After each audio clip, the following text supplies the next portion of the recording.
ফরিদপুরের নগরকান্দায় উপজেলা প্রশাসন ও দুর্নীতি প্রতিরোধ কমিটির যৌথ উদ্যোগে যথাযথ মর্যাদায় আন্তর্জাতিক দুর্নীতি বিরোধী দিবস পালিত হয়েছে।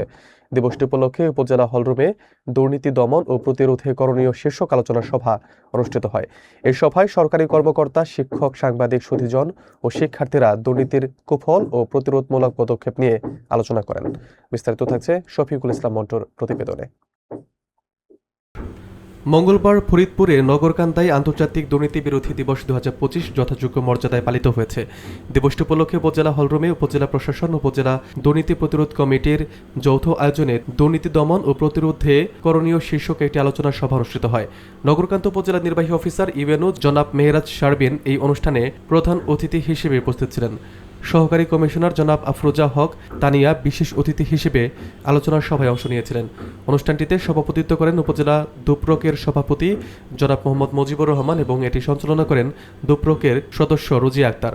আরও উপস্থিত ছিলেন উপজেলা স্বাস্থ্য কর্মকর্তা জয়দেব কুমার সরকার, কৃষি অফিসার রেজাউল করিম, সমাজসেবা কর্মকর্তা কাজী নিমেরি, দুপ্রকের সাধারণ সম্পাদক সাইদুর রহমান বাবলু, মহিলা বিষয়ক কর্মকর্তা কাকুতি দত্ত, একাডেমি ইরা গোস্বামী, নগরকান্দা প্রেস ক্লাবের সভাপতি শওকত আলী শরীফ, নগরকান্দা রিপোর্টার্স ইউনিটের সভাপতি মিজানুর রহমান মিজান ও সাধারণ সম্পাদক শফিকুল ইসলাম মন্টু সহ অনেকে।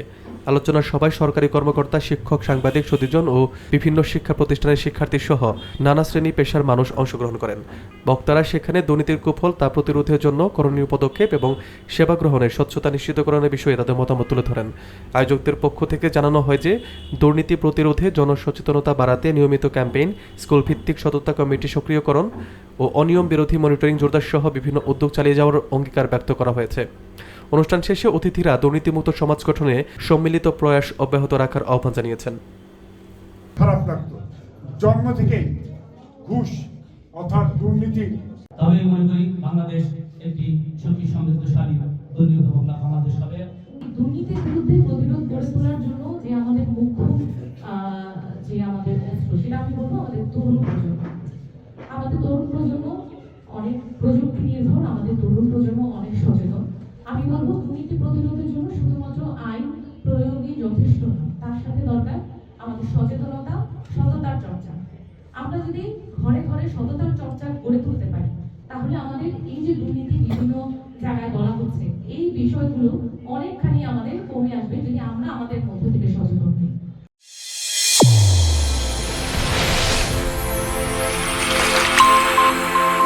চ্যানেল A1 হৃদয়ের স্পন্দন।